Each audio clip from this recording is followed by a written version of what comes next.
दोस्तों ये किस्सा है साल 1942 के आसपास का। उन दिनों में गांधी जी ने भारत छोड़ो आंदोलन शुरू कर दिया था। ये आंदोलन मुंबई से ही स्टार्ट हुआ था, अंग्रेज़ों भारत छोड़ो। उन दिनों में फिल्म डायरेक्टर ज्ञान मुखर्जी और फिल्म प्रोड्यूसर एस मुखर्जी एक फिल्म पर काम कर रहे थे, नाम था किस्मत, जिसमें मेन लीड रोल निभा रहे थे एक्टर अशोक कुमार और मुमताज़ शांति। इस फिल्म का संगीत दे रहे थे अनिल बिस्वास, और जिस गाने की मैं बात करूंगा इसको लिखा था रामचंद्र नारायण जी द्विवेदी ने, यानी कि कवि प्रदीप ने। ये बॉम्बे टॉकीज़ की फिल्म थी। कवि प्रदीप की बॉम्बे टॉकीज़ के साथ ये 7वीं फिल्म थी। जब भारत छोड़ो आंदोलन काफ़ी सुर्खियों में था, ज़ोर शोर से चल रहा था, तब एस मुखर्जी ने कवि प्रदीप से कहा था कि भाई माहौल गर्म है, इस पर कोई गीत लिखो। कवि प्रदीप एस मुखर्जी जी को अपना गुरु मानते थे। तब कवि प्रदीप ने कहा कि इस फिल्म में कोई ऐसी सिचुएशन नहीं है देशभक्ति की। फिल्म किस्मत कहानी थी एक पॉकेट मार की, जो कि हीरो था, और हीरोइन इस फिल्म में लंगड़ी थी। तो हीरो पॉकेट मार है, वो एक दिन हीरोइन के घर जाता है चोरी करने के लिए। हीरोइन उसको वहाँ पर देख लेती है और दोनों एक दूसरे को पसंद करने लगते हैं, दोनों का प्रेम हो जाता है। इस तरह से फिल्म की कहानी आगे बढ़ती है। इस फिल्म में देशभक्ति वाली कोई बात ही नहीं है, गाना कहाँ पर फिट किया जाए। तब एस मुखर्जी जी ने कवि प्रदीप से कहा कि प्रदीप कोई चक्कर चलाओ, कुछ करो, अभी माहौल गर्म है, कुछ अच्छा सा गीत लिखो ताकि लोगों को कुछ फ़ायदा पहुँचे। तब थोड़ा सा सोच विचार करके कवि प्रदीप ने एक बहुत ही शानदार मुखड़ा लिख दिया। आज हिमालय की चोटी ने फिर हमको ललकारा है, दूर हटो ए दुनिया वालों, हिंदुस्तान हमारा है। आज हिमालय की चोटी से फिर हमने ललकारा है, दूर हटो ए दुनिया वालों, हिंदुस्तान हमारा है। अब ये बोल लिखने के बाद कवि प्रदीप के दिमाग में एक बात आई कि इस फिल्म में जो कहा गया है कि दूर हटो ए दुनिया वालों, हिंदुस्तान हमारा है, इससे तो अंग्रेज़ समझ जाएंगे कि ये गाना उनके खिलाफ है, उनके लिए ये एंटी सॉन्ग है। तब कवि प्रदीप ने सोचा कि चलो इस मुखड़े को ऐसे ही रहने देते हैं, अंतरे में कुछ बोल बदल देंगे। और उन्होंने अंतरे में कुछ जर्मन और कुछ जापानी डाल दिया और इस तरह से एक अंतरा लिखा। शुरू हुआ है जंग तुम्हारा, जाग उठो हिंदुस्तानी, तुम न किसी के आगे झुकना, जर्मन हो या जापानी, आज सभी के लिए यही हमारा नारा है, दूर हटो ए दुनिया वालों, हिंदुस्तान हमारा है। ये काफ़ी जोशीला गीत कवि प्रदीप ने लिख दिया।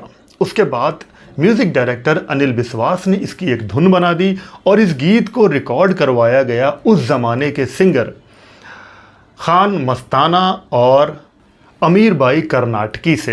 दोनों सिंगर्स ने बड़ी गर्मजोशी के साथ इस गीत को रिकॉर्ड कर दिया। गीत काफ़ी अच्छा बन गया। अब ये बात आई कि फिल्म में इस गीत को कहाँ पर हम ऐड करें, कहाँ पर डालें। कोई सिचुएशन ऐसी देशभक्ति की फिल्म में थी ही नहीं। तब ये सोचा गया कि फिल्म में एक स्टेज बना देंगे, वहाँ पर पब्लिक बैठ के देखेगी और स्टेज पर इस तरह का माहौल बनाया जाएगा, उस पर इस गाने को प्ले किया जाएगा। और फिर ऐसा ही हुआ, मिलिट्री स्टाइल में इस गीत को वहाँ पर पिक्चराइज किया गया और उसके बाद फिल्म में इस गीत को रख लिया गया। 1943 में फिल्म किस्मत रिलीज़ हुई, लेकिन किसी ने कल्पना भी नहीं की थी कि रिलीज़ के बाद ये गीत क्या कारनामा करने वाला है। फिल्म का पहला शो था, पहले दिन का बॉक्सी थिएटर में ये फिल्म रिलीज़ हुई थी और जब फिल्म में लोगों ने ये गीत देखा, जब ये गीत पर्दे पर चला तो लोग पागल से हो गए थे।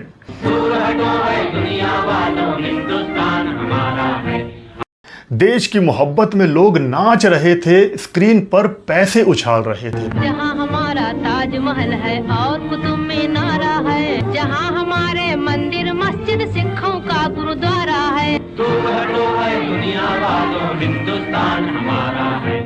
दर्शक एक अलग ही जोश और रंग में आ गए थे। उसके बाद तो ये गीत हिंदुस्तान के गली कूचों में सुनाया जाने लगा और बजने लगा। इसकी भनक पहुंच गई अंग्रेज़ी सरकार तक और उनके कान खड़े हुए और उन्होंने ये पता लगाया कि गीत किसने लिखा है और कवि प्रदीप के नाम अंग्रेज़ी सरकार ने वारंट भेज दिया। लेकिन कवि प्रदीप ने अंग्रेज़ों के सामने ये दलील दी कि ये गीत विश्व युद्ध में अंग्रेज़ी सेना का साथ देने का संदेश है, क्योंकि उन दिनों में वर्ल्ड वॉर 2 चल रही थी और कवि प्रदीप का यही कहना था कि ये गीत अंग्रेज़ों के ख़िलाफ़ नहीं है, ये हमारे भारत देश के लिए है।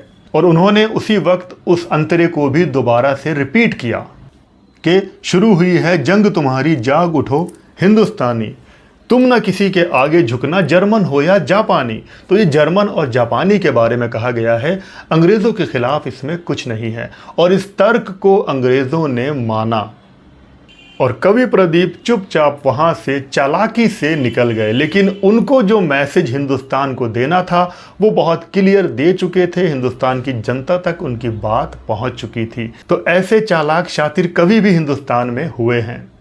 लेकिन इस गीत ने भारत को एकजुट बनाने में बहुत हेल्प की थी और देशवासियों में एक अलग ही जोश पैदा हो गया था। आज भी इस गीत की पॉपुलैरिटी कम नहीं हुई है। इस किस्से का जिक्र कवि प्रदीप भी अपने एक इंटरव्यू में कर चुके हैं। लेकिन आज देखिए, इस फिल्म से जुड़ा हुआ कोई भी कलाकार हमारे बीच आज नहीं है। अगर हैं तो उनकी यादें जो मैं आपके साथ हमेशा शेयर करता रहूँगा। इस फिल्म में इन दोनों सिंगर्स ने जो ये गीत गाया, इन पर भी मैं किसी दिन एक अच्छा सा वीडियो बना दूंगा। तो आज रेट्रो शावेज के यादों के रूहानी किस्से में यही इन्फॉर्मेशन आपको देनी थी। वीडियो पसंद आया हो तो लाइक कर देना, चैनल पे नए हो तो सब्सक्राइब कर लेना। आप लोग अपना बहुत बहुत ख्याल रखें और देखते रहें रेट्रो शावेज। जय भारत, जय हिंद।